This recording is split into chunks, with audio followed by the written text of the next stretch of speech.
부활절 두 번째 주일을 맞이해서 우리 주님의 사랑과 은혜, 평화가 여러분의 가정과 영상으로 예배드리는 모든 가정 위에 함께 있기를 바랍니다.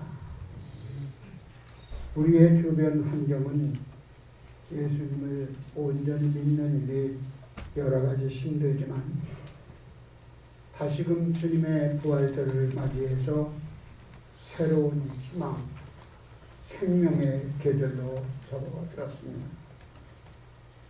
자연 대지의 진달래, 개나리 이런 꽃들이 활짝 핌으로 봄의 희망의 소식을 알리듯이 우리의 어두워졌던 마음들이 결국 부활절을 통하여 희망, 우리에게 생명으로 다가오고 있습니다. 21세기 살아가는 우리 그리스도인들도 초대교회 그리스도인들이 가졌던 기쁨과 감격, 희망을 누릴 수 있는 부활절기가 되시기 바랍니다. 초대교회 부활절기는 부활절로 시작하여 성령 강림절까지 50일 동안을 부활절기로 지켰습니다. 그러니까 50일 기간 동안 축제하며 기쁨을 나누며 감격했다는 말씀입니다. 원래 이 부활절에라는 이 말 자체가 파스카, 유월절을 말합니다. 예수 그리스도께서 어린 양으로 죽으신 파스카와 앵글로 섹슨족의 봄의 여신 에오스트레를 합성한 말로 사용하는 것으로 독일어로는 오스터, 영어로는 이스터로 해서 부활절기로 드려지는 것입니다. 우리의 신앙이 특별히 한국교회 성도들은 십자가에 죽으신 예수님에 늘 초점 맞춰져 있어요. 그런데 실제적으로 우리의 신앙은 십자가에 죽으신 예수님께만 초점이 아니라 다시금 부활하신 생명의 주님께 초점이 맞춰져야 합니다.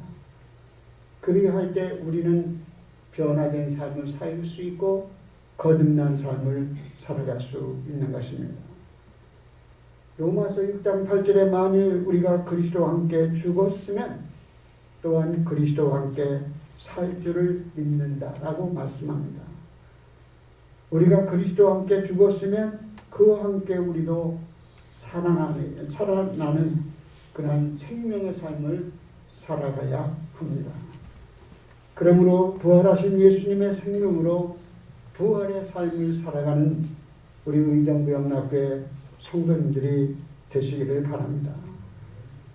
제자들이 예수님이 부활하셨음에도 불구하고 두려워서 다락방 같은 곳에 모여서 문을 꼭꼭 잠가두고 있었던 것처럼 여전히 두려움 속에 사로잡혀 있었습니다.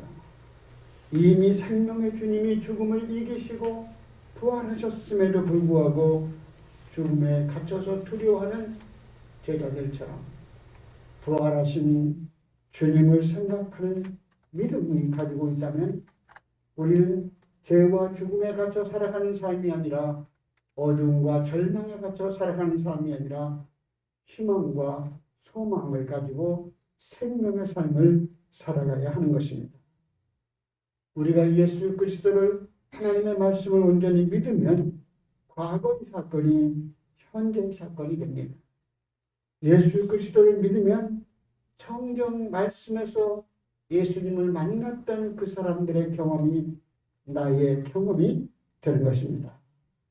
그러므로 부활의 주님을 믿으면 부활의 생명을 누릴 수 있기 때문에 부활의 생명을 누린다는 것은 죄와 사망을 이기는 것이요 삶의 여러 가지 환경을 이기는 것이며 마음의 감사와 기쁨, 평안을 누리며 사명의 삶을 살아가는 것이 부활의 삶입니다.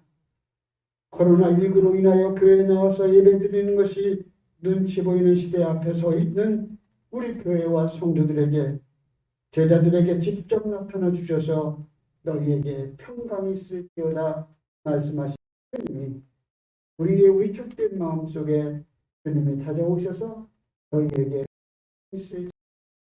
그 말씀을 하시므로 여러분 가운데 마음의 두려움에서 평강으로 그리고 기쁨으로 바뀌는 부활절기가 꼭 되시기 바랍니다. 오늘 본문의 말씀의 시작은 안식 후 첫날 막달라 마리아와 살로메가 부동가에 찾아갔다가 부활하신 주님을 만나게 되지 않습니다. 그런데 그날 저녁 안식 후 첫날 새벽이 아니라 저녁에 이루어진 사건을 우리에게 보여주고 있습니다. 예수님께서 십자가에 죽으신 그 광경을 목격한 제자들은 유대인들이 두려워서 오늘 본문의 19절에 보면 문들을 닫았더니라는 이 표현은 모든 문들을 굳게 잠갔더니라는 표현과 같은 것입니다. 문 입구만 닫은 것이 아니라 원어적 표현은 굳게 잠겼다. 입구만 잠근 것이 아니라 모든 문을 잠갔다는 것이 얼마나 제자들이 두려움 속에 있었던가를 보여주는 표현이라고 볼 수 있습니다. 왜냐하면 제자들은 주님을 통해서 어떤 새로운 삶에 자신들의 삶이 업그레이드되거나 변화되는 그러한 삶을 살기를 원했지만 십자가에 돌아가시는 예수님을 보고 낙심하고 절망했습니다. 기대감이 다 무너졌습니다. 그런데 예수님이 십자가에 죽으시는 장면 속에 유대인들의 예수님을 십자가에 죽도록 그들을 환호하는 모습을 보고 우리도 또 예수님처럼 되지 않을까 하는 그러한 두려움이 그들을 감싸고 있었습니다. 그래서 문을 잠가두고 있는 그곳에 부활하신 주님이 찾아오셔서 19절, 21절, 26절에 너희에게 평강이 있을지어다 말씀하며 짱 하고 예수님이 굳게 닫혀진 문 안으로 제자들 가운데 들어오신 것입니다. 이 사건은 하나님이 말씀으로 천지를 창조하실 때 그 생명체를 루하우라고 해서 거기에 하나님의 영을 입김을 불어넣은 것입니다. 그래서 결국은 모든 생명체가 생명이 살아나는 것처럼 결국 절망과 낙심과 두려움 속에 있는 제자들에게 부활하신 생명의 주님이 오셔서 그들에게 평강을 주시고 그들에게 희망을 주고 있음을 보여주고 있는 것입니다. 부활의 신령한 영상처를 제자들에게 보여주신 예수님은 제자들에게 평강을 선포하시며 진정한 평화의 주인이심을 우리에게 가르쳐주고 있습니다. 너희에게 평강이 있을지어다. 예수님은 십자가를 지시기 전에 요한복음 14장, 요한복음 16장에 보면 내가 너희에게 평안을 끼치노니 나의 평안은 너희에게 주노라. 내가 너희에게 주는 것은 세상이 주는 것 같지 아니하니라. 너희 마음에 근심하지도 말고 두려워하지 말라는 말씀이 십자가 사건 전에 건강에 평안을 주노라고. 그런데 부활하시고 난 후에 평강의 주님이 제자들 가운데 임하신 거예요. 9월의 영성처럼. 그래서 제자들의 마음속에 결국 새롭게 거듭날 수 있는 기회가 된 것입니다. 우리가 잘 아는 네나 마리아라는 유명한 사람이 있습니다. 이분은 두 손이 없습니다. 왼쪽 발도 결국은 반밖에 무릎밖에 안 나오는 짧은 다리입니다. 온전한 다리, 오른쪽 다리 하나를 갖고 있습니다. 여러분들 이게 가서 영상을 보면 이러한 모습임에도 불구하고 멸질도 잘하고요, 빗질도 잘하고요, 칼질도 잘하고요, 음식을 다 해요. 뭘 하느냐? 엄지발가락으로 모든 걸 해요. 참 그런 사람 보면 우리가 뭘 못하는 게 참 부끄럽지 않습니까? 그렇죠. 엄지발가락. 그래서 이 사람은 장애인 선수권에 나가서 수영 선수로서 4번이나 금메달을 탑니다. 그리고 또 이는 유명한 CCM 가수이며 가수로 전 세계 다니면서 찬양하고 방송하고 있습니다.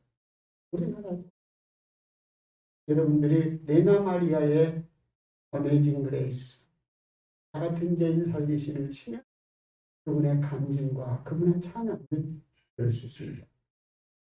부분도 있어요. 좀 발음은 서툴지만, 그런데 이 아이가 태어났을 때 그의 어머니는 의사로부터 이 아이의 모습을 보고 너무나 절망하고 두렵고 아이를 붙잡고 울었다. 아이가 나 어찌할 수 없잖아요. 그래서 그는 이 아이를 장애인센터 옮겨야 되겠다. 옮겨야 되겠다는 거. 하루 이틀 지나는 중에 하루는 하나님이 주신 선물, 그런 마음을 이야기를 마음으로 아이 얼굴을 바라보며 했더니 아이가 갑자기 그렇게 웃더라는 거예요. 해준다고 말하니까 웃는구나 하는 마음 때문에 남편과 상의해서 이 재활 장애인이 거기에 양육하지 않고 우리가 키우자고. 그래서 부모님의 헌신하고 믿음으로 기도하고 그 사랑의 마음으로 이 아이가 정말 세상에 쓰임받는 아이로 성장합니다. 그는 간증을 통하여 사람들에게 살아계신 주님을 증거를 보여달라고 말합니다. 말이 없고 대한 적이 없고 오른발로 수영하고 또 찬양하는 를 통하여 살아계신 주님을 나는 보여줄 것이라고 말하며, 내가 일상의 여러 가지 삶의 문제로 낙심하는 사람들에게 내가 이렇게 열심히 살아가는 모습을 보고 그들에게 희망을 줄 수 있다면 내 의미는 있다고 그는 간증하고 있습니다. 여러분, 오늘도 부활하여 살아계신 그 하나님, 주님이 여러분 가운데 그 약속의 주님이 평강을 주시겠노라고 약속하신 주님이 평강을 주시기 위하여 여러분 가운데 임하신 줄 믿습니다. 여러분이 두려움 속에 갇혀 있습니다. 평강의 주님이 여러분 가운데 부활하여 살아계셔서 오셨습니다. 그 주님을 여러분이 마음속에 받아들이면 그 평강이 여러분에게 주실 것이며, 두려움에서 기쁨과 근심에서 벗어나 찬송을 여러분에게 주실 줄 믿습니다. 두 번째는 부활의 증인된 삶을 살아가기 위해 성령, 이제 막 두려움에서 벗어나 기쁨과 평강이 임한 제자들에게 새로운 사명을 주는데 21절에 아버지께서 나를 보내신 것 같이 나도 너희를 보내노라 하며 그 사건이 나옵니다. 그런데 그 파송의 사건은 그냥 보내면 두려움 속에 있는 사람이 어떻게 부활의 증인이 될 수 있겠습니까? 그래서 성령을 받으라 말씀하시고 성령을 그들에게 불어넣으심으로 말미암아 그들로 하여금 부활의 증인된 삶을 살게 하신 것입니다. 여러분, 부활의 주님을 만나면 우리 담대하게 그리스도의 증인된 삶을 살아갈 수 있는 것입니다. 사도행전 1장 8절에 오직 성령이 너희에게 임하시면 너희가 권능을 받고 예루살렘과 온 유다와 사마리아 땅 끝까지 이르러 복음의 증인이 되리라고 말씀하셨습니다.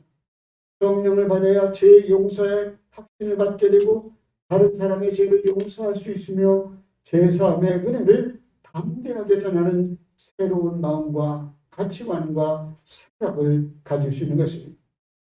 성령을 받으라고 말씀하신 주님은 그 성령 받음으로 우리에게 새로운 영, 새로운 마음을 주시겠다고 이미 예언하셨습니다.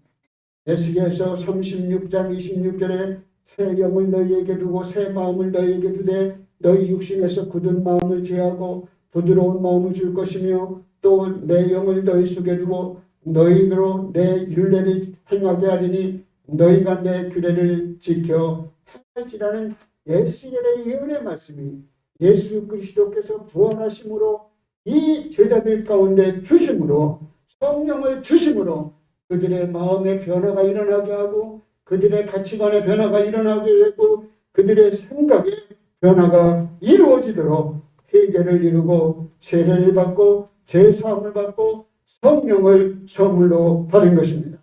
예루살렘에 가면 예수님의 무덤이 성묘교회라는 교회와 그리고 정원교회라는 교회가 정원무덤이라는 교회가 있습니다. 거기에는 이렇게 써 있습니다. 그는 여기에 계시지 않고 그는 부활하셨다. 이젠 살아나셨다. 일어나셨다. 그렇게 써 있어요. 이 말은 예수님이 부활하셔서 무덤에 계시지 않는다면 계십니까? 우리는 로마서의 말씀에 보면 그는 부활하시고 하셔서 하나님 보좌 우편에서 우리를 위하여 기도하고 계신다고 말씀합니다. 그러면 예수님이 지금 기도하시는 것으로 그것이 아닙니다. 예수님이 결국은 지금 어디에 계시냐? 그것은 모든 그리스도인의 마음속에 영으로 머물러 계신 것입니다. 그러므로 우리가 예수 그리스도를 믿고 내 안에 그리스도의 영, 부활의 영을 우리가 품고 살아간다는 일이 얼마나 놀라운 일이며 놀라운 기적입니까? 주님의 영이 우리 안에 들어오면 결국은 어떻게 됩니까? 우리의 생각과 마음이 바뀌게 되는 것입니다. 오늘 여러분, 우리에게 필요한 것이 무엇입니까?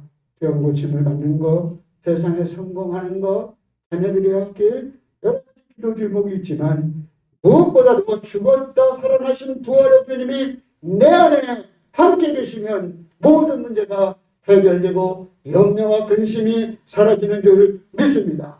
더 나아가서 부활의 증인된 삶을 살아가는 줄 믿습니다. 오늘도 부활하신 생명의 주님을 만나서 모든 두려움을 떨쳐버리고 성령의 권능으로 나와 함께 하신 부활의 주님을 증거하는 증인의 삶을 살아가는 의정부영학교의 성도님들 되시기 바랍니다. 네 번째로는 의심하는 도마의 모습에 보게 됩니다. 예수님의 부활의 소식을 결절매는 모습이 오늘 본문에 아까 찾아와서 예수님이 부활의 주님이 그들을 만나줬죠. 그런데 그때 도마의 또 다른 이름이 디두모라는 이름인데 그 디두모는 쌍둥이라는 뜻이에요. 도마는 쌍둥이였습니다. 그런데 그 도마에 대한 모습은 요한복음 11장 26절, 요한복음 14장 6절 그런 정말 어떻게 보면 우울증적 기질이 가서 뭔가 좀 시기를 좋아하고 뭔가 좀 이렇게 분명히 진리를 알고자 하는 열망이 누구보다 강했던 사람인 것 같습니다.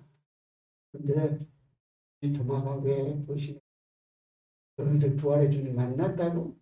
부활의 주님을 만나고 있는데 지금 8해가 지나서 지금 부활하신 주님이 디두모 도마가 있는 그 자리에 찾아오십니다. 일주일이 지난 후에 찾아온 거예요. 그래서 찾아오는데 딱 찾아와서 너희에게 평강이 있을지어다 말씀하고 뭐라고 말해요? 도마에게 내 옆구리를 만져볼래? 또 내 손을 한번 만져볼래? 또 결국은 그 옆구리를 만져보는 도마의 모습. 예수님은 아파하십니다.